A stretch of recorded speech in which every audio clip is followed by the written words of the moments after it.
Доброго дня, шановні колеги, шановні глядачі, глядачки.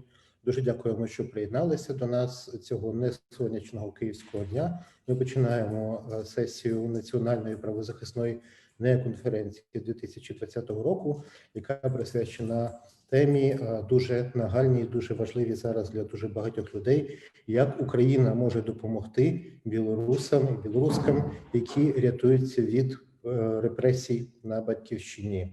Хочу представити наших сьогоднішніх спікерок і спікерів. Це Поліна Бродік, координаторка Free Belarus Center Київ. Це Олександр Компанієць, директор департаменту розвитку Міністерства цифрової трансформації України. Це Василь Воднар, заступник міністра закордонних справ України. Інна Совсун, депутатка Верховної Ради України від партії «Голос». І мене звати Максим Буткевич, я є координатором проєкту «Без кордонів», і мені зробили честь, запросивши бути модератором цієї сесії. Отже, назва нашої сесії говорить сама за себе про те, як Україна може допомогти тим, хто рятується від переслідування Білорусі. Ми говоритимемо найближчі півтори години. І для огляду цієї теми, і які є на тепер найболючіші питання, для цього я хочу передати слово Поліні Бродік, координаторці Free Belarus Center. Поліно, будь ласка, тобі слово. Спасибо большое, Максим. Рада всех приветствовать. Рада, что у нас собрался такой круг великолепных спикеров, которые так или иначе принимают участие в решении данной проблемы. Я надеюсь, что у нас получится сегодня интересная дискуссия. И сейчас я бы хотела вкратце описать действительно ситуацию, как она развивалась последние уже практически 5 месяцев с момента проведения выборов в Беларуси, которые прошли, как мы знаем, 9 августа. И, в общем-то, я не буду углубляться в детали того, что происходило в последующие дни и недели. Мы знаем, что до сих пор в Беларуси происходят протесты еженедельно, и еженедельно людей задерживают, причем задерживают не просто по административным правонарушениям, являются они правонарушениями или нет, это дополнительный вопрос, но также на многих заводят и уголовные дела. И репрессии, которые продолжаются вот уже не первый месяц, естественно, стимулируют или вынуждают людей покидать страну. Нужно понимать, что люди, которые выезжают из Беларуси, делают это не по своей доброй воле. Большинство из них, конечно же, были бы рады оставаться в своей стране, но, к сожалению, многим из них гранит уголовная ответственность за проявление своей гражданской позиции. И важно понимать, что это не просто активисты и не просто политики или правозащитники, которые раньше как раз-таки подпадали под подобные действия властей в 2010 году или в 2006 году, когда были предыдущие митинги. Но в этом году это гораздо более широкие категории людей. Это могут быть и программисты, это могут быть и бизнесмены, и студенты, и дизайнеры, и журналисты. И, в общем-то, наверное, нету ни одной категории, которая бы, в принципе, не была затронута. И в том числе это медики, которые помогают тем, кто сейчас страдают от коронавируса в Беларуси. И мы знаем, что ситуация там тоже непростая с этим. И даже эти люди подпадают под давление со стороны властей. И почему же многие из них выбирают Украину, когда они вынуждены покидать свою страну? Конечно же, мы понимаем, что список из стран, которые принимают белорусов, в первую очередь, он чуть шире, чем всего лишь одна Украина, это Польша и Литва, но по сравнению с ними у Украины есть бесспорные преимущества, как то отсутствие языкового барьера, в принципе, культурное сходство и безвизовый режим, безусловно. Потому что многие люди вынуждены бежать в спешке, когда они понимают, что вот уже вечером к ним придут представители правоохранительных органов, и у них не остается больше никакого варианта, как просто пересекать границу в этот же день. И в отличие от Украины, в Беларуси нет безвизового режима, и белорусам все еще необходимо подаваться на визу, шенгенскую либо национальную визу близлежащих стран. Поэтому, конечно же, для многих оказывается Украина наиболее простым, понятным и благоприятным путем решения данной проблемы. И несмотря на то, что в Украине отсутствует визовый режим, и многие могут сюда попасть абсолютно свободно, вынуждены переезжать сюда, при этом на самом деле потом оказывается, что легализоваться здесь довольно сложно.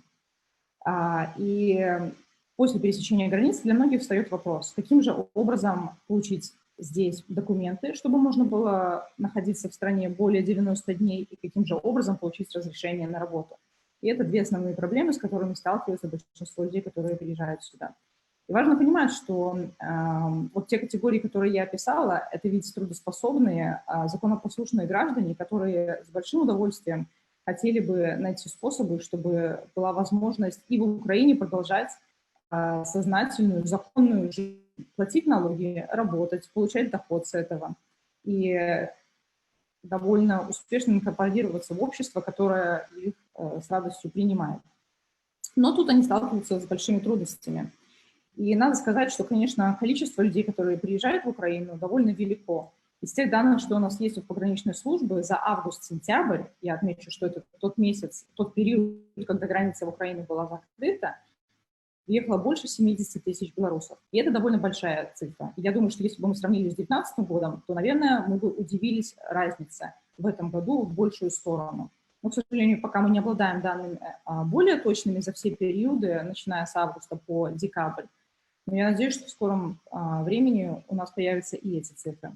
Так вот, сравнивая эту ситуацию все с теми же Польшей и Литвой, невольно мы замечаем, что в тех двух соседских странах сейчас активно продумываются законодательные проекты, которые бы упростили ситуацию для вынужденных переселенцев из Беларуси, вынужденных мигрантов. И, в частности, в Польше недавно был принят закон о том, что белорусы, получающие национальную визу, гуманитарную визу, и получают одновременно с ней и право на работу. То, чего, конечно же, многим не достает, когда они приезжают в Украину. Поэтому мы, и я, в частности, как представительница Free Belarus центра, активно стараемся помогать тем, кто приезжает сюда гуманитарными путями, ну, то есть я имею в виду гуманитарную помощь оказывать, но помимо этого, конечно же, мы понимаем, что людям мало оказать какую-то продуктовую помощь или по медицине, или там с жильем. Важно еще, конечно, чтобы у них были возможности качественно продолжать свою жизнь в Украине, не нарушая закона. И из моего опыта те люди, которые обращаются к нам, как раз-таки именно к законным путям и стремятся. Поэтому мы бы хотели обсудить сегодня то, каким образом можно было бы изменить ситуацию и действительно, чтобы это оказалось выгодно и плодотворно для всех, и для украинской стороны, и для белорусов, которые приезжают сюда. Чтобы это просто не вылилось в гуманитарный кризис по итогу истечения 90 дней, когда люди просто не в силах получить вид на жительство, и они оказываются просто в серой зоне. Дякую дуже, Поліно.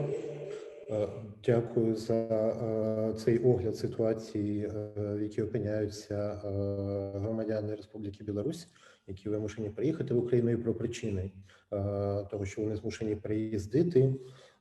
Хочу надалі запросити до слова пана Олександра Компанійця, директора Директорату цифрової економіки Міністерства цифрової трансформації України.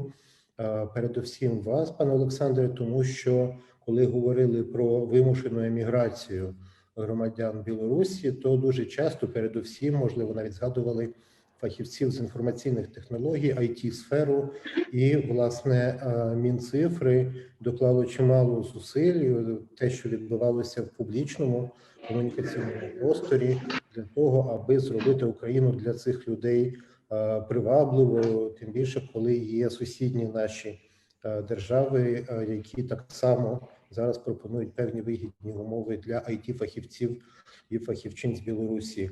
Якщо можете, передусім зробити короткий огляд, які були і є на тепер кроки Мінцифри у цьому напрямку, що зроблено і що ще, на вашу думку, варто зробити. Будь ласка. Дякую, Максиме. Доброго дня, колеги, доброго дня, глядачі. Так, дійсно, Мінцифра практично з перших днів розвитку ситуації в Білорусі включилася активно в процес допомоги білоруським громадянам по переїзду в Україну. Зрозуміло, так як ми відповідаємо за цифрову галузь, за інформаційні технології, то в першу чергу наш фокус стосувався саме представників IT-галузі. Що нами було зроблено? Зрозуміло, все, що ми робимо, це не тільки робота нашого міністерства. Ми активно співпрацюємо із Міністерством закордонних справ, з Міністерством економіки, з Державною міграційною службою, з Міністерством внутрішніх справ, з громадськими організаціями, з волонтерами. Тобто всі пропозиції, всі проблеми, які так чи інакше на тому чи іншому етапі у громадян Білорусі, які переїжджали в Україну, виникали, вони до нас доводилися, і ми намагалися максимально їх так мінімізувати, ці проблеми, вирішити, допомогти людям, тому що ми розуміли, що там це не тільки, як правильно казати, бажання людей було переїхати, а часто люди просто запригували в машину і їхали кудись, аби тільки поїхати. Що зробила Мінцифра? Нами було запущено проект, про який, в принципі, вже багато хто чув, знаєте, це інформаційний портал Білорусь.Україн. На цьому порталі схематично, в максимально доступній мові роз'яснено основні процедури, правила і можливості для іноземних, в першу чергу для білоруських IT-спеціалістів, переїхати в Україну, легалізуватися в Україні і продовжувати працювати, фактично не змінюючи ні своїх статусів, ні своїх роботодавців. Також в рамках цього проекту було запущено телефон гарячої лінії, який працює і по сьогоднішній день в режимі 24/7, на який фактично будь-який білорус, будь-яка людина може зателефонувати і отримати максимально вичерпні консультації з питань переїзду, візового режиму, оформлення тимчасової посвідки на проживання, постійної посвідки на постійне проживання, як працевлаштуватися, тобто максимально широкий спектр питань можна отримати консультацію за цією гарячою лінією. Якщо повернутися в ті часи, коли у нас був фактично закритий кордон, у нас саме якраз завдяки співробітництву Мінцифри, Міністерства закордонних справ, МВС, Державної прикордонної служби, у нас була організована також комунікація активна онлайн, в тому плані, що навіть при тому, що був закритий кордон, громадяни Білорусі пропускалися через кордон. У випадку, якщо десь виникали якісь питання, то люди прямо з кордону телефонували на гарячу лінію. Завдяки тій комунікації, яка була, людей пропускали, тому ми намагалися, я розумію, що це не дуже, можливо, правильно, але в ручному режимі практично людей проводили через кордон, забезпечували їх вхід в Україну і подальше вже тут вирішення їх робочих і час від часу і побутових питань. Крім того, який в нас інструмент є для білоруських IT-спеціалістів на сьогоднішній день, це, окрім того, окрім загальновідомих процедур отримання посвідки на тимчасове проживання в Україні на підставі дозволу на застосування праці іноземців, так званого дозволу на роботу, в нас є інструмент отримання дозволу на імміграцію, на підставі якого особа може отримати посвідку на постійне проживання. Цей інструмент ми запустили ще на початку 2020 року, коли ситуація в Білорусі навіть нікому не могла і наснитися. Але цей інструмент був покликаний в першу чергу саме для полегшення процедури легалізації осіб з IT-галузі в Україні, тому що за цим інструментом людина проходить один раз процедуру перевірки, погодження своїх документів, отримує посвідку на постійне проживання і в подальшому вона живе і працює в Україні практично на тих самих умовах, що й громадяни України. Їй не потрібно там щороку або що 3 роки продовжувати дозвіл на імміграцію. Вона має повне право безкінечну кількість разів виїжджати з України без жодних проблем. Так само ведення бізнесу, такі вже побутові питання, як то автомобіль, не потрібно його розмитнювати, вона їздить на тих самих білоруських номерах. Але це йшлося про висококваліфікованих спеціалістів. І на той момент, коли ми приймали цей інструмент, то тоді ми закладали прям дуже-дуже висококваліфіковані спеціалісти. Після ситуації після виборів в Білорусі ми суттєво знизили планку висоти цього висококваліфікованого спеціаліста. На сьогоднішній день це, ми вважаємо висококваліфікованим спеціалістом особу, яка має досвід роботи 3 роки. Тобто ніхто не каже, що це мають бути академіки з 20 дипломами. 3 роки роботи, за окремих випадків підтвердження доходу річного в розмірі $24 тисяч еквівалент. І, в принципі, людина далі подається вже безпосередньо в міграційну службу, де вона проходить перевірку і отримує дозвіл на міграцію. Станом на сьогоднішній день, враховуючи незрозумілість і всі локдауни в тих інших країнах, закриття кордонів, складний цей вахтовий метод роботи українських органів, до вересня місяця в нас була практично нуль заявок на отримання дозволів на імміграцію. За останні 2 тижні, тому що я фактично контролюю цей процес з Мінцифри, за останні 2 тижні в нас вже понад 20 заявок. Це ті, які пройшли по питанням визначення кваліфікацій.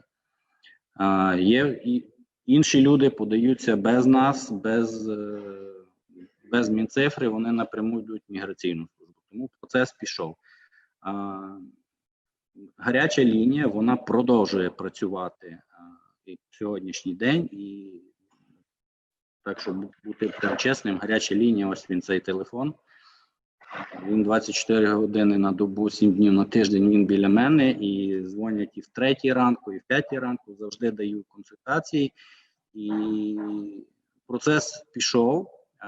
Квоти на імміграцію висококваліфікованих IT-спеціалістів на 2021 рік ми плануємо зберегти, принаймні на сьогоднішній день в тих самих обсягах, тобто це 5 тисяч висококваліфікованих IT-спеціалістів на тих самих умовах. Безпосередньо самі умови, які висуваються до висококваліфікованих спеціалістів, можна подивитися на сайті Міністерства цифрової трансформації в розділі «Інформація громадянам», і там все чітко розписано, але знову ж таки там є електронна адреса. У випадку, якщо є якісь питання, люди можуть написати електронку, я дам максимально вичерпну відповідь. Що стосується питання про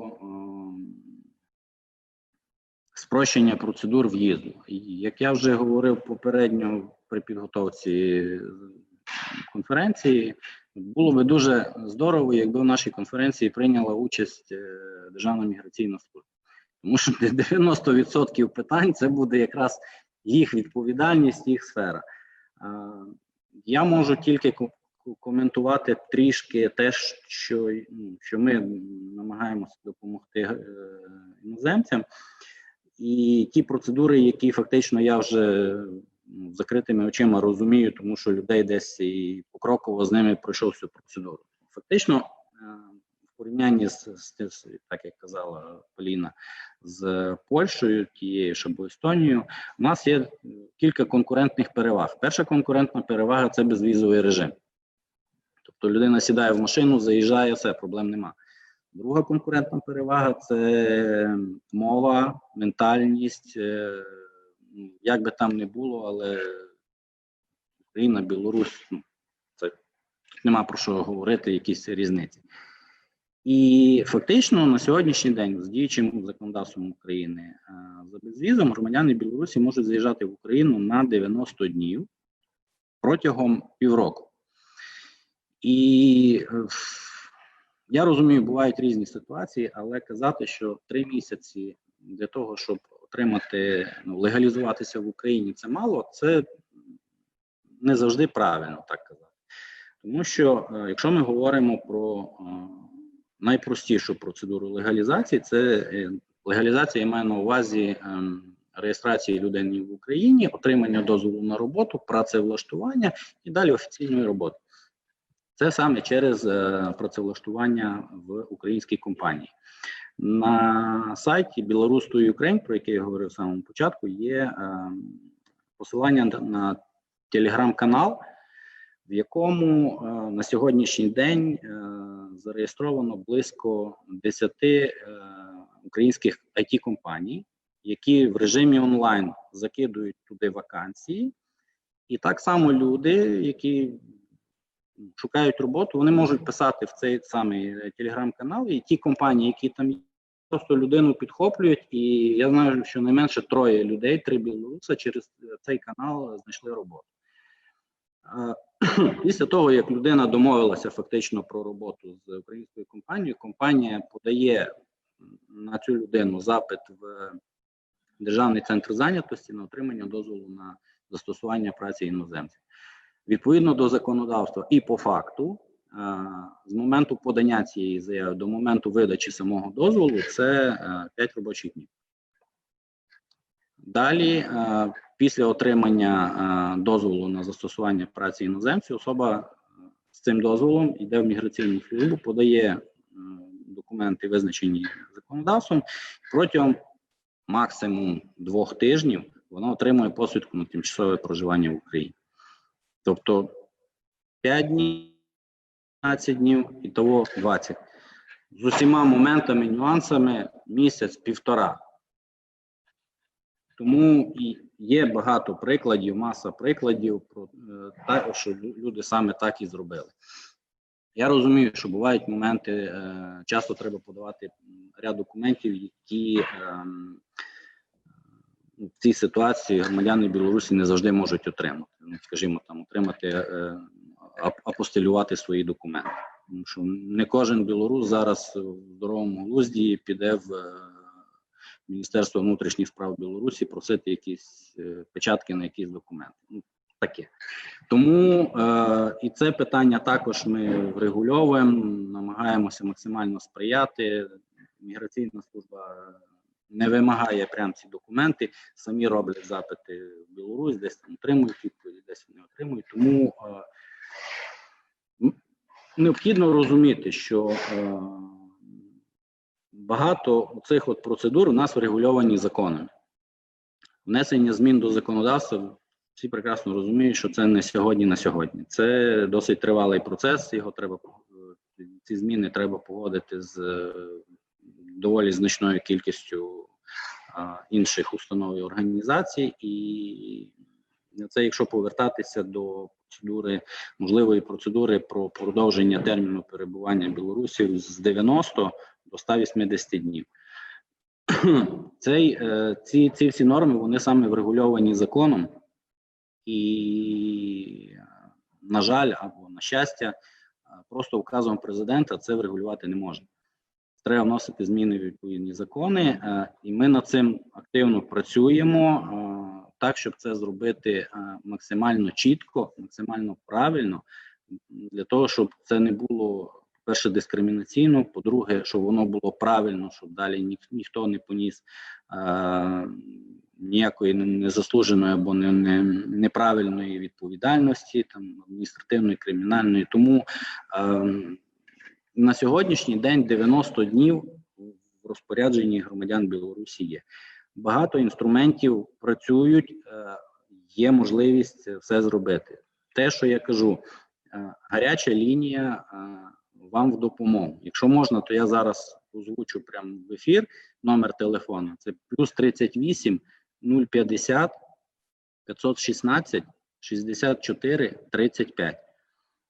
За цим номером телефона 24 години на добу, 7 днів на тиждень можна отримати вичерпну консультацію.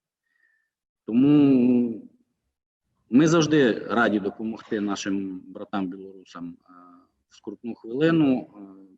Ми зробимо максимум для того, щоб зробити процедуру в'їзду і легалізації в Україні максимально комфортною, швидкою і незатратною як морально, так і фінансово. Але все буде відбуватися в рамках чинного законодавства і міжнародних зобов'язань, які взяла на себе Україна. Дякую. Якщо є питання, я готовий на них відповісти. Дякую дуже, пане Олександр. Дякую, ви прояснили кілька моментів. Наприклад, до нас в тому числі звертаються періодично з питаннями, хто такі висококваліфіковані спеціалісти і чим вони відрізняються від просто кваліфікованих, не кажучи вже про некваліфікованих. Ви озвучили досвід роботи, конкретний часовий термін щодо сайту Білорус2Ukraine, порталу, то щойно він з'явився. Я знаю, що громадські ініціативи, неурядові організації, які зараз опікуються допомогою громадянам Білорусі в Україні, поширювали і поширюють цю адресу. Я особисто в тому числі це робив. І там справді дуже проста і зрозуміла схема, але там є одна проблема, яка не залежить від створювачів і укладачів цього сайту. Змальовано дуже просто кроки, які подекуди дуже непросто зробити. І частину з них, в усякому разі, ви вже розповіли про пошук роботодавця. Ну, але, звісно, ситуації бувають різні. Не всі компанії, ми знаємо, хочуть подавати і отримувати дозвіл на працевлаштування іноземних громадян. Більше того, саме в IT-сфері дуже багато людей би віддали перевагу тому, аби в Україні зробити статус фізичної особи-підприємця і таким чином працювати, але цей статус в Україні не є підставою для подовження перебування в країні чи отримання посвідки на проживання. І тут ми впираємося в глуху стіну. І якщо людина в квесті, подолавши цей етап, йде далі, вона доходить до реєстрації місця проживання, і там у багатьох з'являються проблеми. Тобто, насправді, в цій простій схемі є багато проблемних моментів, які залежать знову-таки не від укладачів, а від нормативно-правової бази. Я абсолютно з вами згоден в тому, що тут було би добре говорити з іншими центральними органами виконавчої влади і з законодавцями. Щодо Державної міграційної служби, я був дуже радий, якби тут були присутні представники-представниці, але знаю з комунікації нашої теж з ДМС, що позиція ДМС дуже проста. Власне, вони діють у відповідності до чинного законодавства і підзаконних актів України.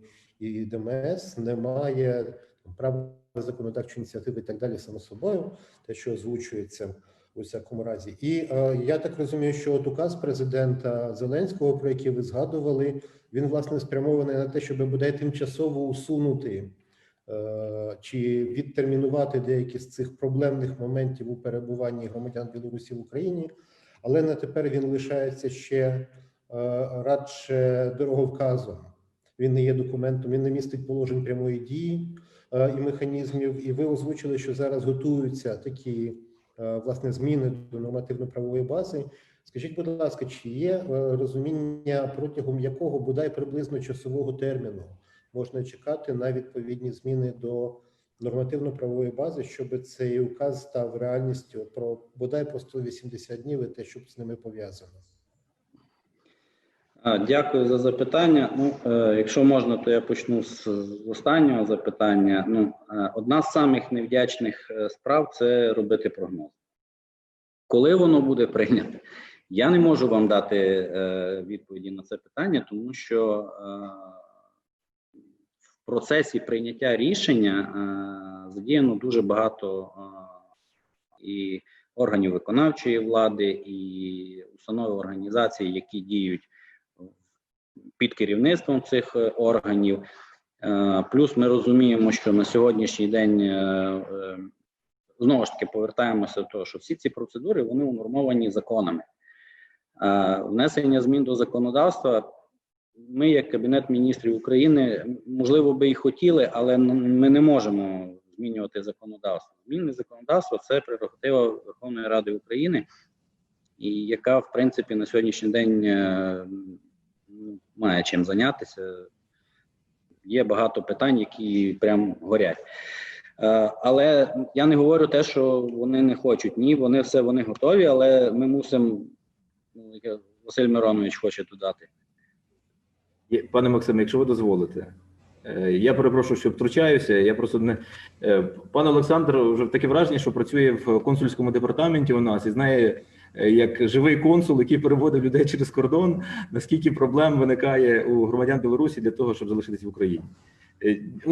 Це болюче питання, і я так само підтримую пана Олександра в тому, що найкраще відповідь дали би, звичайно, фахівці міграційної служби, які знають з практики, як краще обійти певні бюрократичні бар'єри і так далі. Дивіться, давайте спочатку вернемося до самого початку проблеми і скажемо просто політично, що, по-перше, у керівництва України є політична воля, а не просто бажання допомагати білорусам, які виїжджають з Білорусі і вдаються. Так?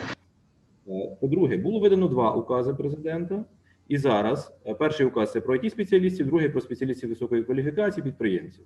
На виконання другого указу вже розроблено 2 проекти Кабінету міністрів України, які проходять міжвідомчі погодження. І я очікую, один з них прийнятий ще в жовтні, це номер 933, де розписано певні особливості участі фахівців з Білорусі в реалізації проєктів в Україні і влаштування на роботу. Це про що пан Олександр чітко сказав. А другий опрацьовується, це проект постанови про деякі питання в'їзду, виїзду та перебування в Україні громадян Республіки Білорусь, які є підприємцями висококваліфікованими спеціалістами та зокрема фахівцями висококваліфікованої. Тобто цей документ так само вже пройшов міжвідомче погодження, зараз він винесений на розгляд урядового комітету. Ми сподіваємося, що на найближчими тижнями ці рішення будуть прийняті. Звичайно, вони не відкривають дорогу для всіх автоматично. І ми, звичайно, будемо стикатися з цими питаннями кожного разу, але і як політично, так і практично ми готові надавати в цьому сприяння. Тепер, що стосується, звичайно, діяльності компетенції кожного з міністерств. Честь і хвала нашому Міністерству цифрової трансформації, яке взялось за справи доволі чутливі і фактично в руках веде своїх спеціалістів чи спеціалістів, які займаються цією сферою. Звичайно, нам потрібно, як мені здається, дієва міжвідомча група, яка буде врегульовувати питання по кожній сфері діяльності. Тоді це буде можливо і залученням так само і народних депутатів, які можуть надавати певний політичний поштовх в цьому питанню і давати його як вирішення більш швидкому темпі. Другий момент – це, звичайно, що туди мають входити не тільки спеціалісти, які займаються безпосередньо, скажімо, вирішенням технічних питань, тобто міграційна служба чи представники цих міністерств. Бо, наприклад, якщо ви візьмете наше міністерство, то в нас компетенції доволі обмежені. Ми можемо політичні сигнали давати, надавати інформаційно-роз'яснювальну роботу і допомагати, можливо, при пересіченні кордону, щоб не було проблем у громадян, які проїжджають. Всередині країни в МЗС компетенції дуже обмежені. Хоча, звичайно, ми надаємо сприяння кожному з міністерств у регулюванні тих питань, які ми можемо надавати. Потім ми ж так само надаємо допомогу, те вже пан Олександр сказав, про реалізацію цього дозволу, отримання дозволу на імміграцію. Це так само проходить через нас, і ми, в принципі, зараз, маючи добру волю і фактично створену оцих 2 укази, створену правову підставу, ми виробляємо ці проекти нормативних актів, які потім дозволять більш легше влаштовуватись на проживання і на роботу тут в Україні. Якщо порівняти з Польщею і Литвою, звичайно, у них розроблена більш державна програма під відповідне фінансування. У нас, на жаль, тут ми стикаємося з іншою стороною медалі, як це врегульовувати з точки зору фінансів, і чи є в нас достатньо ресурсу для того, щоб, умовно кажучи, надавати таке фінансове сприяння громадянам Білорусі тут на території України. І я думаю, що це не є перепоною, але це є тими обмеженнями, які поки що не дають нам рухатись настільки швидко, наскільки ми можемо. Знову ж таки, ми так само були би вдячні з практики, от пані Поліна і пані Максим, ви, може, більше знаєте про те, де саме тих проблем найбільше виникає. На чому ми можемо потім піднімати питання і на засіданнях уряду, і на урядових комітетах, щоб по процесі імплементації можна було скеровувати органи виконавчої влади, в тому числі на місцях, для того, щоб вони давали максимальне сприяння. Хоча сигнал політичний пішов. І, в принципі, готовність органів міграційної служби доволі нестандартна. Скажімо так, хто стикався з цими органами в період до вересня, ті знають, наскільки непросто було вмовити фахівців там чи спеціалістів надавати ті чи інші дозволи, чи звертатись, наприклад, самим до білоруських органів влади за підтверджуючими документами.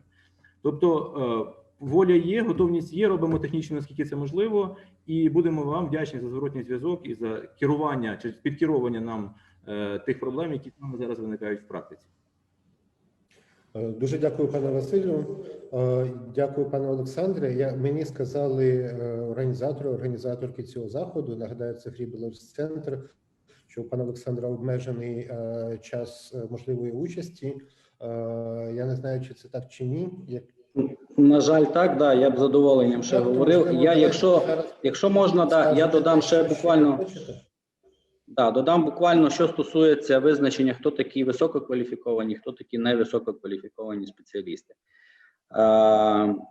В розумінні процедури отримання дозволу на імміграцію саме висококваліфікованих IT-спеціалістів, у нас є, знову ж таки, це розроблено в тісній співпраці Мінцифри разом з Мінекономіки, є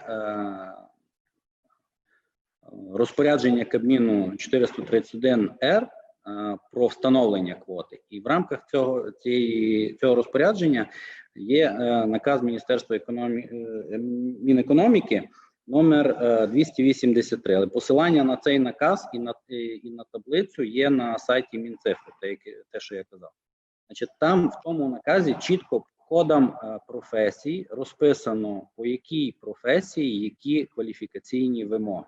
Тобто по одній професії там основна вимога 3 або 4 або 5 років практичної роботи за професію. В іншій професії може бути наявність вищої освіти. І крім однієї основної вимоги, є прописані ще додаткові вимоги, серед яких може бути, в залежності від професії, або вища освіта, або досвід роботи, сертифікати від різних визнаних в IT-спільноті навчальних закладів, в тому числі закордонних, зокрема ми говоримо про MIT. Це довідка про отриманий дохід за попередній календарний рік. Тому, в принципі, я ж кажу, в мене були випадки, коли люди буквально за 3 тижні від в'їзду, за 3 тижні вони вже подали документи в міграційну всім. Тобто тут проблема, я не кажу, що у нас просто так, процедури адміністративні, вони час від часу складні. Але тут проблема скоріше в тому, що людина не має змоги подати всі необхідні документи. От якщо ми говоримо про апостиль, то тут можна якось, міграційна служба йде на поступки, і вона сама ці питання вирішує, там, про довідку, несудимість або ще щось. Що стосується інших документів, які передбачені законом, на жаль, ми не можемо відійти наразі від букви закону, тому що людина, яка буде приймати рішення, вона несе відповідальність фактично за порушення закону. Тому, але разом з тим, я закликаю всіх громадян Білорусі, інших країн, які мають намір скористатися цим інструментом отримання дозволу на імміграцію, телефонуйте на гарячу лінію і пишіть на електронну адресу, яка вказана на сайті Мінцифри в квотах. Дамо максимально вичерпну відповідь і проконсультуємо. Я вам дуже гарно дякую за можливість донести інформацію. Гарного вечора, плідної роботи. Дякую вам. Дякую дуже. Дякую, пане Олександре, за те, що знайшли час, приєдналися до нас, пояснили деякі питання. Названий вами номер телефону і ресурси ми опублікуємо в повідомленні про... Якщо будуть ще потім питання до мене, будь ласка, пишіть. Повернемося, будь ласка, до вас, пане Василю. Дякую. Нагадаю тим, хто до нас трошки пізніше приєдналися. Пан Василь Боднар, заступник міністра закордонних справ України. Ви озвучили кілька речей і сказали про кілька речей, про які насправді я хотів запитати, за що вам велика подяка, вже не треба ставити цих питань.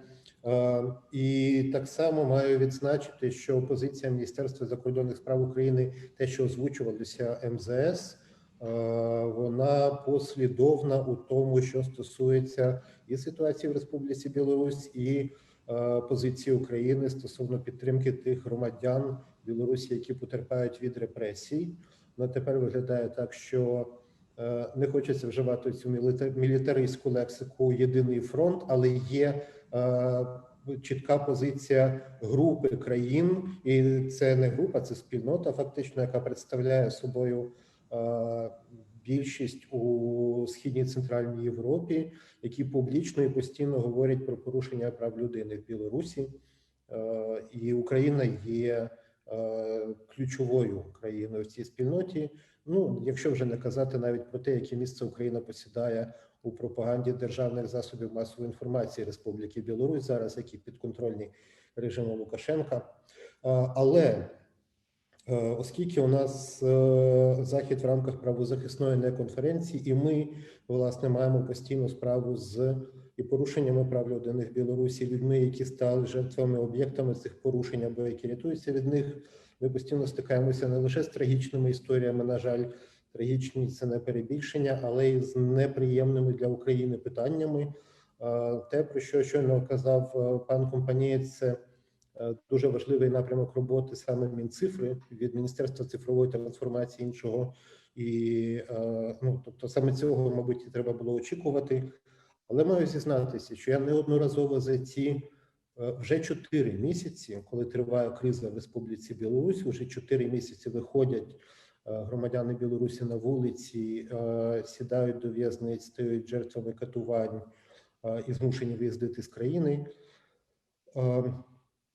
Іноді я чую від колег з інших країн, що з усією симпатією до України, іноді позиція України не те, що озвучує МЗС, а те, що відбувається у нашій нормативно-правовій базі, більше нагадує спробу залучити якраз фахівців в інформаційних технологіях і висококваліфікованих спеціалістів на тлі кризи в сусідній країні. Тобто мені ще не озвучували, чесно кажучи, таких виразів, як знімати вершки з кризи. Але казали іноді, що знаєте, іноді таке враження, що Україна хоче збільшити свій конкурентний потенціал економічний в тому числі, вибираючи тих, кому полегшити в'їзд до України, хто змушені виїздити з Білорусі. А от як сказала на самому початку Поліна Бродік, немає, мабуть, жодної верстви громадян Республіки Білорусь від робітників промисловості, в тому числі важкої і машинобудування, і до дизайнерів і айтішників, які би не стали жертвами репресії. Згадувалося вже кілька разів, що стільки спільного між Білорусі і Україною, але, мабуть, оце ключова відмінність, про яку мені говорили ті білоруси і білоруські, з якими я тут спілкувався. Дуже важко іноді пробитися через бюрократичні перепони. І Україна, на відміну від деяких інших країн Східної Європи, для того, аби змінити нормативно-правову базу, вважає, що 4 місяці – це мало. Це дуже довгий процес узгодження з усіма важливими органами, інституціями державними. Немає принципу «візьми і зроби», у нас на руках криза, з якою треба мати справу дуже швидко. І мені казали неодноразово, що Литва, передусім, ну, порівнюючи, і де в чому Польща, і де в чому деякі інші країни Східної Європи якраз діють більше за принципом «візьми і зроби». На вашу думку, зараз наскільки варто якось гармонізувати те, що робить МЗС на зовнішньому напрямку, і з тим, що відбувається на внутрішньому? Чи треба справді змінювати нормативну базу, щоб все-таки надавати дієву підтримку тим білорусам, які виїздять до України? Чи достатньо того, що робиться? Пане Максиме, я надзвичайно вам вдячний за таку постановку питання, оскільки вона чесна. Звичайно, може виглядати збоку для звичайних людей про те, що Україна намагається цим скористатися. Це абсолютно не так, оскільки Україна шукає можливості для того, щоб максимально відкритися для громадян Білорусі, просто робить це поступово. Якщо ті ж білоруси жаліються на процедури, перепрошую, а українці не жаліються. Ми точно так само, я, наприклад, за останній досвід проведення ратифікаційних документів по деяких угодах займає півроку тільки за того, що змінився виконавець, перейшов в інший підрозділ. Тобто цієї бюрократії, на жаль, вистачає, незважаючи навіть фактично на зміну поколінь в адміністративному апараті і на зміну філософії взагалі діловодства і документообігу. На жаль, Це поки що те, з чим ми борикаємося, і борикаються не тільки білоруси, але й громадяни України, і інші іноземці, які приїжджають до нас для того, щоб тут проживати чи працювати. Тому я б на це не скидав. Навпаки, я згоден з тезою, і ми її проштовхуємо так само, про те, що ми маємо подальше продовжувати процес вдосконалення внутрішньої нормативної бази, спрощувати її максимально. І ми це робимо як в стосунку до іноземців, насамперед, до громадян Білорусі, які страждають від репресій, так само і стосовно, наприклад, закордонних українців, які так само прагнуть приїхати до України, але стикаються з подібним переліком перепон, які не дозволяють їм влаштуватись на роботу, працювати чи брати участь в громадсько-політичному житті саме через існуючі правові обмеження.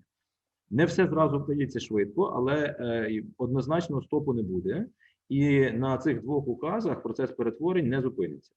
Тобто ми подивимося, як буде зараз працювати ті постанови, які імплементують указ в дію. І оскільки вже внесені ініціативи для перегляду законодавчої бази, я думаю, що ми будемо мати так само досить швидкий процес. Скоріше за все, це буде вже січень-лютий, але ми будемо далі з цим рухатись. Ми з свого боку так само будемо це штовхати в рамках двох комітетів, з якими ми взаємодіємо, щоб результат був відчутний, так як ви кажете, візьми і зроби, а не просто заговорили. Це абсолютно якби чітка і зрозуміла політика. Дуже дякую. І дякую, до речі, ще за те, що ви перед тим згадали про необхідність зворотнього зв'язку від нас, від тих громадських організацій, неурядових ініціатив. Ми з радістю його, ви знаєте, що, по-перше, і надаємо, і будемо раді робити це системніше. І так само мені дуже важливо те, що ви сказали про необхідність міжвідомчої координації. Це теж те, про що ми говорили неодноразово, і будемо раді залучитися від громадського сектору, так би мовити, тут. І тут якраз хочу спитати, наскільки взагалі ви можете відповісти, наскільки, на вашу думку, ефективною в саме контексті білоруської кризи є комунікація між МЗС і іншими центральними органами виконавчої влади і законодавцями? В той місяць, коли були закриті кордони, я знаю, що МЗС з власного досвіду, МЗС відіграло дуже важливу роль, особливо після, фактично, хаосу першої доби від закриття кордонів. Потім ситуація докорінно змінилася в кращий бік. А на тепер, наскільки комунікація між МЗС і іншими державними інституціями, на вашу думку, задовільна, чи все-таки треба її якось посилювати, змінювати на краще? Сама комунікація безпроблемна. Питання більше залишається в імплементації тих домовленостей, які ми досягаємо на міжвідомчому рівні. Тобто, не закінчивши одного процесу, дуже важко починати інший, оскільки правова база під попередній указ так само ще не завершена. Тобто, тут більше проблема імплементаційна, а не комунікаційна. З комунікаціями проблем немає. Більше того, ми так само розвинули комунікацію з міжнародними партнерами, тобто координуємося з Європейським Союзом, з нашими партнерами, насамперед, Польщею і Литвою. Ви знаєте, що створений Люблінський трикутник, і ми так само намагаємося вибудовувати якісь спільні підходи для того, щоб реалізувати політику підтримки білоруського суспільства. Це стосується так само і питання по студентах, по можливості по влаштування їх на навчання тут, рекомендацій вузам. Це стосується так само залучення, можливо, європейської допомоги для тих же програм тут. Тобто такий діалог ведеться, і ми сподіваємося, що зараз буквально, якщо я не помиляюсь, сьогодні-завтра вже буде новий міністр закордонних справ Литви призначений. Ми так само очікуємо на комунікацію з новим міністром з тим, щоб продовжити цю тему, оскільки відійшов попередній міністр закордонних справ від цієї посади. Дякую дуже, пане Василю. Будь ласка, залишайтеся з нами. І ми неодноразово вже в перебігу тієї розмови, яка дотепер відбувалася і зараз продовжує відбуватися, згадували законодавчий орган, законодавчу гілку влади української, і згадували, як тих, до кого необхідно звертатися за тим, аби таки змінити ситуацію на краще. З нами сьогодні Інна Совсун, дуже радий вас бачити, Інно, депутатка Верховної Ради України. Я не думаю, що хтось із тих, хто до нас приєдналися, не знають, але раптом. І від партії «Голос». Інно, ви переймаєтеся ситуацією в Білорусі, ситуацією білорусів і білорусок, які перебувають в Україні. Я це не питаю, я стверджую, тому що я це знаю. з досвіду роботи. І так само знаю, що фракція «Голосу» в парламенті вносила пропозиції зі змін якраз до законодавства, аби чи до нормативно-правової бази, аби покращити їх ситуацію.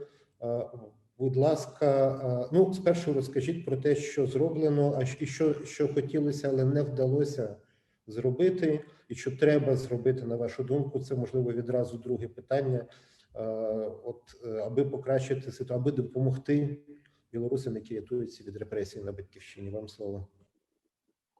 Дякую, Максиме, за такий вступ і за запрошення, за те, що ми, в принципі, зараз це обговорюємо. Я думаю, що дуже необхідна дискусія. Я рада бачити, що дійсно є представники виконавчої влади на цій дискусії, і що, звичайно, що я думаю, що було б краще, якби ми таку дискусію провели ще 2-3 місяці тому, коли починалося і було зрозуміло, що ситуація є складною, коли було зрозуміло, що вона буде розгортатися і що насправді Україна в тому числі має визначити свою позицію, своє ставлення з цього приводу. І я би тут розділила питання ці на 2 блоки, мабуть. Питання перше – це того, як Україна як держава, в принципі, оцінює ситуацію в Білорусі, те, що там відбувається. І тут мені видається, що Україна, і це не закид до представника Міністерства закордонних справ, це радше ж питання зовнішньої політики, таке глобальніше, що Україна вкрай повільно реагувала на те, що відбувалося в Білорусі. Дуже довгий час не було єдиної сформованої позиції, не було чіткого визначення того, як, власне, Україна оцінює те, що відбувається в Білорусі. А чому це важливо? Тому що для того, аби, в принципі, якісь дії вживати, і тут я розумію логіку урядову, я так само працювала в уряді, і я розумію, що для урядовців у них має бути підстава для дії. І для того, аби така підстава для дії з'явилася, умовно кажучи, чому ми маємо захищати білорусів, які приїжджають тут в Україну? Ми їх можемо захищати у випадку, якщо ми визнаємо, що там в Білорусі коїться щось надзвичайне. А допоки ми, як держава, не визнаємо, що там відбувається щось надзвичайне, то додаткових підстав робити щось нетипове в уряду не з'являється. І через це, мені видається, тривалий час, власне, були проблеми, тому що Україна, як держава, на політичному рівні не могла визнати, що в Білорусі надзвичайна ситуація. І я вам чесно скажу, що на рівні парламенту досі дуже різні тези обговорюються з цього приводу. І, на превеликий жаль, навіть на рівні парламенту ми прийняли резолюцію з приводу ситуації в Білорусі, дещо слабшу, ніж нам, як «Голосу», хотілося би, але зрештою це був хоч якийсь прогрес, хоча насправді я повторюю, що я вважаю, що ми мали значно швидше і активніше реагувати на це питання. А далі є вже питання того, як, власне, які проблеми виникають в громадян Білорусі. Я, як народна депутатка, намагаюся допомагати тією мірою, якою можу. Поліна тут може більше розповісти. Я намагаюся реагувати на ті звернення, які є тут від діаспори, і шляхом надсилання депутатських запитів, звернень, для того, щоб якось пришвидшити ті процеси, які необхідні. І тут я хочу звернути увагу на декілька речей, з якими ми зверталися. Перше, з чим ми зверталися, і ми, проговоривши це в тому числі з експертами і з громадського сектору, частина з них тут присутні, зараз в законодавстві України є декілька механізмів захисту, і один з них, який фактично ніколи не застосовується, це так зване право на тимчасовий захист. І це, власне, та юридична норма, під яку білоруси якраз би дуже добре потрапляли і попадали. Ми намагалися ініціювати таке звернення від всього парламенту з цього питання. В парламенті не було зацікавленості в те, щоб взагалі включатися в цю дискусію. Я, як народна депутатка, звернулася до уряду, отримала відповідь, здається, від Міністерства внутрішніх справ про те, що не на часі, є інші механізми і особливих проблем у білорусів зараз в Україні немає. Це, на жаль, те, що я отримала. Інші звернення, які я робила, теж в співпраці з представниками діаспори, декілька тижнів тому, здається, була заява з боку уряду про те, що білоруські громадяни матимуть можливість продовжити навчання в Україні на особливих підставах. Та особливі підстави не були оголошені, і я звернулася теж до Міністерства освіти і науки в цьому випадку з проханням надати інформацію про те, як власне молоді білоруській, яка в університеті навчається, як можна приїхати, за якими підставами. У відповіді я отримала дуже цікаву відповідь, де мені описали процедуру вступу іноземних громадян в Україні, яку я і так знала, але жодних особливостей конкретно для білорусів, які конкретно в цей час намагаються перевестися до українських закладів вищої освіти, немає. І тому мені видається, що тут є, звичайно, велика проблема, що дуже багато різних комунікацій, які не завжди підтверджуються якимись реальними рішеннями. Тобто от сказали, що ми будемо допомагати білоруським студентам тут навчатися, а потім ти запитаєш, а як, власне, в чому суть допомоги, що саме зроблено, виявляється, що нічого не зроблено. Мені здається, що в цьому теж є велика проблема, і тут би хотілося, щоб була якась єдина позиція урядова і єдина, не знаю, contact person чи якась інституція, яка зрештою відповідальна за те, аби забезпечувати когерентність, цілісність нашої політики по відношенню до білоруських громадян. Я не впевнена, чи така особа, чи така інституція зараз в уряді є визначеною. Я розумію, що є окремі зусилля окремих міністерств, те, що ми почули, є Міністерство цифрової трансформації, яке щось робить, є Міністерство закордонних справ, але я тут, до речі, дуже добре розумію пана Василя, який говорить про те, що в них є повноваження щодо зовнішньої політики, але їм значно складніше на щось впливати в внутрішній політиці. А от якою є позиція уряду зараз з приводу цих громадян? Хто за це відповідальний? Такого немає. І мені здається, що тут доречним було би подумати, визначити якусь окрему, я не знаю, відділ, хоча б одну людину, яка могла б відповідати на ці звернення, це було б корисно, тому що інакше людям доводиться бігати між різними міністерствами. Та це добре, що в Міністерстві цифрової трансформації є один контактний телефон, але якщо ти раптом не пов'язана з сферою IT, то куди тобі телефонувати?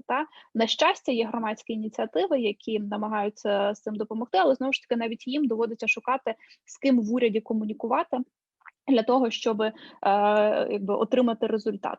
Я повторюю, що я як депутатка зі свого боку буду далі робити все можливе, щоб допомогти, але мені видається, що ця комунікація була б ефективніша, якби в уряді була просто визначена одна особа, щонайменше, чи відділ, краще, які відповідальні, власне, за ці питання, і які би допомагали білорусам, які тут в Україні опинилися.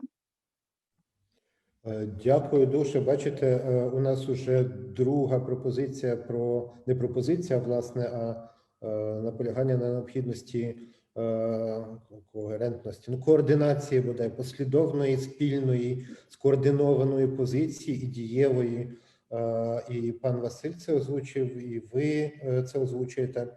До речі, щодо тимчасового захисту, не секрет для багатьох присутніх тут, що мені ця тема особисто важлива, і ми теж розглядали це питання, але знову-таки в комунікації з органами виконавчої влади, передусім мова йде про ДМС і МВС, ми чули, власне, цю позицію і в публічному просторі, що немає підстав, бо немає масових звернень громадян Білорусі. Мені це трошки нагадує, чесно кажучи, давньогрецьку апорію, цей парадокс, що таке масові звернення. Тобто це як, що таке купа, що 2 зерна – це не купа, а 3 зерна – це купа, а 4. Коли починаються масові звернення?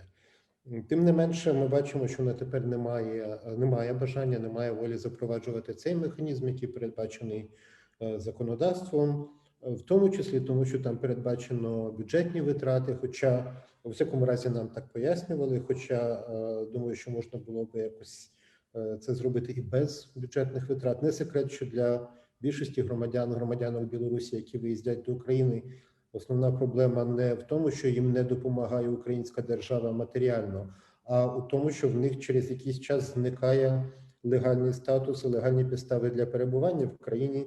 І вони навіть попервах, маючи бажання лишатися в Україні до закінчення білоруської кризи, змушені виїздити туди, де в них ці підстави є, до наших сусідніх країн Євросоюзу. З іншого боку, звісно, якби я був зацікавлений у темі, яка є предметом нашої розмови, але не розбирався би в ній, зареєструвавшися і зайшовши до цього Зуму, я так зараз в ролі адвоката диявола, якщо можна скажу, я би почув, як представники громадського сектору кажуть, що в них є проблеми з комунікацією з державними органами, представники органів виконавчої влади кажуть, що м'яч на боці законодавців, а депутатка парламенту каже, що є проблеми з діями органів виконавчої влади. І це була би досить сумна картина, яка б мене збила з пантелику і заплутала. І саме тому мені здається, що пропозиція цієї скоординованої позиції дії дуже важлива. Але, Інно, відповідно, от як депутатка парламенту, на вашу думку, не відреагували ваші колеги по парламенту і колеги з різних фракцій, ті ж, хто публічно виступають на підтримку білоруських протестувальників і протестувальниць, не відреагували на ініціативу вашу у парламенті. Але що могли би зробити зараз законодавці, як в ідеальних умовах, крім того подання, яке ви робили, щоб покращити ситуацію білорусів і білорусок в Україні? Чи є якісь кроки, які варто було би зробити, але не зроблені? Зараз, перш ніж я відповім на це питання, дякую. Я коротко відреагую на те, про що ви, Максиме, сказали щойно, що про масові звернення. Та тут направду мені видається, що це питання курки та яйця. Масових звернень немає, тому що громадяни Білорусі, шукаючи собі, куди їм виїхати, якщо раптом вони опинилися в такій ситуації, знаючи, що Україна не надає особливої підтримки, та вочевидь і не звертаються. Або ж вони просто використовують Україну, тому що сюди, і про це казали, до речі, хтось з представників уряду, є можливість без візи потрапити, і потім вони тут просто отримують візу польську, тому що їм складніше її отримати в Мінську. Тому тут мені здається, що питання курки та яйця, і мені здається, що це щось, що як тільки Україна скаже, що ми активно підтримуємо, що ми надаємо ось цей тимчасовий захист, то в такому випадку вочевидь, що можна було би цих звернень стало би більше. Тобто люди не звертаються, бо знають, що немає за чим звертатися. Ось тут, мені здається, це така є проблема. Що стосується того, що могли би зробити законодавці. Перше, давайте я вам так скажу. Причин, чому зараз законодавці не дуже активно включаються в це питання, я би назвала дві. Причина перша – це те, що є багато інших проблем. Я знаю, що це звучить погано, так, але в українських реаліях, особливо зараз, є питання ненаповнення бюджету, є питання коронавірусу і так далі. І вочевидь, що ці питання не є пріоритетними, на превеликий жаль, для більшості законодавців. А друга проблема, яка більш навіть складна, це те, я відійшлю до того, про що я на самому початку говорила, що коли немає політичного рішення керівництва держави по тому, як ми оцінюємо ситуацію в Білорусі, то більшість, парламентська більшість, яка є президентською більшістю, боїться займати якусь позицію. Це я вам чесно скажу з спілкування з народними депутатами з фракції більшості. Я мовчу про те, що там є деякі народні депутати чи навіть групи, які просто є відверто пропутінськими. Це я пропускаю взагалі. Якби це неприйнятно, але, на жаль, це є факт. Але більшості є питання в тому, що у них немає чіткої вказівки з Офісу президента про те, яку позицію займати. І навіть якщо вони на приватному рівні підтримують білорусів, які борються за демократію в своїй країні, вони не готові ризикувати добрими стосунками з Офісом для того, щоб довести якісь свої позиції. А тепер, що стосується того, що можна було би зробити, тут я не для того, аби там перекидати м'яч там з парламенту чи до уряду, але направду в даному питанні великою мірою це є питання виконання. Ми, як законодавці, якщо є якісь пропозиції від пана Василя чи від інших тих, хто направду намагається допомогти, хоче допомогти, то я з радістю їх розгляну. Але якісь речі, про які я думала зараз, це, звичайно, що питання, хоча б на символічному рівні, фіксації якихось видатків, якоїсь матеріальної підтримки, стипендій для навчання в державному бюджеті, мені здається, було б навіть на символічному рівні. Не йдеться про те, щоб виділити дуже великі суми грошей, так? Але просто для того, щоб показати, що Україна цим займається, що Україна цим переймається, мені здається, це було б доцільно. Чи є це реалістичним? поки що складно сказати, чесно вам скажу. Але мені здається, що це те, про що варто було би думати, принаймні, там, якщо будуть зміни до бюджету, вочевидь, він буде прийнятий наступного тижня, вже в тому вигляді, який є. Але це щось, про що можна подумати на наступний рік. Якщо є якісь конкретні пропозиції, що ще можна зробити, тому що, бачите, з тимчасовим захистом тут, вочевидь, питання не законодавства, бо в законі є цей тимчасовий захист. Тут є питання того, що треба просто, щоб уряд вирішив цей механізм застосувати. Тому, можливо, є сенс в якійсь координаційній групі між парламентарями та урядовцями для того, аби сформувати позицію. Якщо є така потреба, я зі свого боку долучусь до цього, зорганізую тих депутатів, які я знаю, що прихильно ставляться до білорусів, аби допомогти в цьому процесі. Дякую дуже, Інно. У нас зараз остання частина, мабуть, іноді вона буває найцікавіша нашого заходу. Це, власне, дискусія. Пан Василь Боднар повідомив, що йому вже треба незабаром іти. Якщо ще є кілька хвилин, пане Василю, я був би вдячний. Я хочу попросити передусім Поліну Броді, координаторку Free Belarus Center, скористатися нагодою з досвідом роботи Free Belarus Center, який є однією з ключових організацій допомоги білорусам, білоруськам, які виїздять. Скажіть, будь ласка, які у вас на тепер є основні болючі питання і, можливо, пропозиції до представниць органів виконавчої і законодавчої влади? І взагалі можете готувати питання і ставити одне до одного. І те саме хочу сказати нашим глядачам і глядачкам. Будь ласка, ставте запитання, які ми намагатимемося озвучити. Поліно, будь ласка, які є ключові проблеми і ключові питання пропозиції? Да, спасибо Максиму, спасибо всем участникам этой дискуссии. Действительно, было достаточно продуктивно и интересно услышать позиции разных представителей, разных органов власти.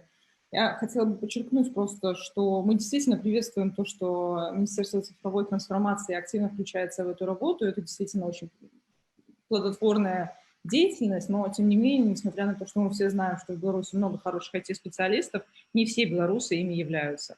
И это, наверное, даже не половина из тех, кто приезжает сейчас в Украину. И хотелось бы все-таки, чтобы людей не делили, скажем так, по сфере их деятельности и по сортам, а была возможность и у тех, кто работает в других сферах, все-таки по более простой и доступной процедуре подаваться на вид на жительство и получать законные права для того, чтобы здесь находиться, проживать, получать социальные какие-то услуги, допустим, я имею в виду отдавать детей в школы, пользоваться медициной и, конечно же, работать и платить налоги уже в Украине. Потому что не только айтишники могут привнести такой вклад, но и другие специалисты. И я думаю, что это было бы, сказалось бы позитивно не только на состоянии самих белорусов, но и на Украине в том числе. Конечно же, очень жаль, что сегодня с нами нет иммиграционной службы, которая во многом принимает участие во всех этих процессах. Мы будем надеяться, что наша коммуникация в дальнейшем все-таки состоится более плодотворной. И мы были бы рады, я как представительница диаспоры, одна из, и в частности Free Belarus Center, действительно было бы здорово, если бы у нас был какой-то контакт человека, который в правительстве отвечает за эти вопросы, с которым мы могли бы обсуждать в дальнейшем все последующие шаги и какие-то законодательные изменения, чтобы у нас, как у представителей гражданского общества, белорусского гражданского общества здесь и у правозащитников украинских, которые занимаются этой темой, был какой-то непосредственный контакт с человеком, с которым мы могли бы коммуницировать и дальше. Дякую дуже, Поліно. Послідовність, ця когерентність, скоординованість дій, на жаль, не часто є сильною стороною в усякому разі процедур державного апарату в Україні. У нас є, у багатьох нас є сумний досвід 2014 року, коли така сама необхідність мати координаційний орган або буде людину у виконавчій владі для допомоги внутрішньопереміщеним особам. Створення такого органу забрало півроку, або навіть більше. Сподіваюся, цього разу не доведеться чекати стільки. Пане Василю, враховуючи обмеженість часу у вас, будь ласка, якщо у вас є якісь такі підсумувальні пропозиції, зауваги до того, що казали ви і інші учасники і учасниці, Дякую, що ви ще з нами. Можете зараз їх озвучити. Дуже буду вдячний. Ми фактично зводимо нашу дискусію до одного висновку. Потрібен координаційний орган, який буде допомагати в комунікації з білоруською спільнотою. Такий координаційний орган, я думаю, ми могли б створити у взаємодії з народними депутатами, ми могли б залучити представників інших відомств і вийти з такою ініціативою. Ми можемо це обговорити в робочому рівні, на робочому рівні там в своєму колі. Потім вийти з такої ініціативи, чи можна ініціатива, наприклад, від народних депутатів іти, і створити оцей майданчик, я не знаю, як ми його назвемо, в парламенті це саме може бути, де можна було б виробити, з чим ми можемо допомогти громаді, раз, реально, друге, хто буде комунікатором. Тут якби є спільність думок, мені здається, пані Інна, тільки підтримую ваш підхід до практичної комунікації з і громадським суспільством, і представниками білоруського суспільства. Дякую дуже, пане Василю. Якщо будуть питання... Залишаю пане Василеві свій номер телефону раптом. Сподіваюся, що мені повідомлять про них. Так, зараз одну хвилиночку. Так, мені про них повідомлять. Тим часом хочу сказати, що багато в чому ця білоруська криза, як мені видається, от зараз я виступаю трошки за роль свою модераторську, але вона є дуже показовим лакмусовим папірцем стосовно частини процедур і механізмів, власне, у нас в Україні. І ми бачимо, наскільки вони потребують змін навіть не для лише громадянок Білорусі, а для всіх, хто перебувають в Україні. Від 2014 року говорилося, що тодішні трагічні події показали, наскільки застарілою, контрефективною і шкідливою, власне, дуже часто є система реєстрації за місцем проживання у вигляді колишньої прописки, фактично. І зараз ми знову бачимо, що ця система заважає багатьом людям, які змушені тимчасово виїхати до України, рятуючись від репресій, спокійно, повноцінно тут перебувати. Ми бачимо, що є процедура з механізмом утримання міжнародного захисту, тому що те, що не звертаються громадяни і громадянки Білорусі за міжнародним захистом, за статусом біженця або додатковим захистом в Україні, спричинене не лише тим, що сподіваються на швидке вирішення кризи білоруської, і не лише тим, що мають якісь особливі обставини життєві, а і тим, що вважають українську біженську процедуру неефективною, надзвичайно некомфортною і за всіх можливостей намагаються утриматися від того, аби в неї входити. Як людина, яка з цією процедурою працює, чудово це розумію. Ця сфера потребує реформи. І ще багато щодо іншого можна таке казати, але, на жаль, я не певен, що з цієї ситуації лакмусового папірця справді буде зроблено всі ті висновки, які варто. Дуже би хотілося, щоб так було. На тепер не повідомляють мене про те, що є питання від наших глядачів. Немає питань, що може бути гарною ознакою, може бути поганою. Отже, справді є певна спільна думка, в усякому разі на тепер виглядає учасниці нашої зустрічі щодо необхідності координації, і здається так само щодо того, що ця практика запрошення до себе винятково висококваліфікованих, потенційно, не хочеться так казати, але так і є, прибуткових вимушених мігрантів з Білорусі, це не те, чого ми прагнемо. Не лише фахівцю з парку високих технологій, а й, напевно, учаснику страйкому з Білоруськалією треба дати змогу виїхати, уникнути репресій, виїхати до безпечного середовища, відновити сили і надалі працювати для демократичної вільної Білорусі і для робітників, і для айтішників, і для журналістів. І це дуже важливий момент. Будь ласка, Інно, так. У мене є один загальний коментар, який, направду, не стосується конкретно цієї проблеми, тому що я думаю, що ми, в принципі, тут дуже детально вже це проговорили, але мені видається, що глобально Україні треба більш активно на міжнародній арені, в тому числі, утверджувати свою суб'єктність. І мені здається, що зараз Україна, і ми бачимо це в питанні Білорусі найбільш так очевидно, тут, де Україна мала би займати якраз найактивнішу позицію, бути промоутером людей, які борються за демократію в Білорусі, Україна, на жаль, залишається пасти задніх. І мені здається, що це така глобальна проблема, що ми тим самим не утверджуємо себе як суб'єкта міжнародної політики.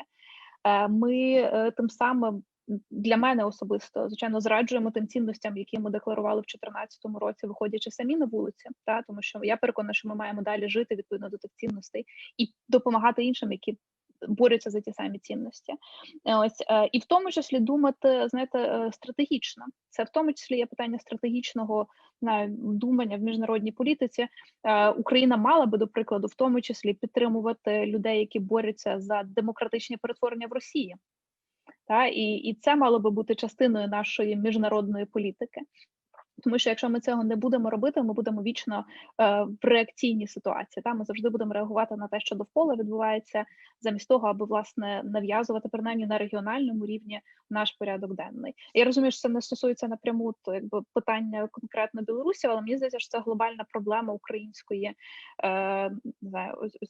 вічного відчуття, що наша хата з краю і нас це не стосується.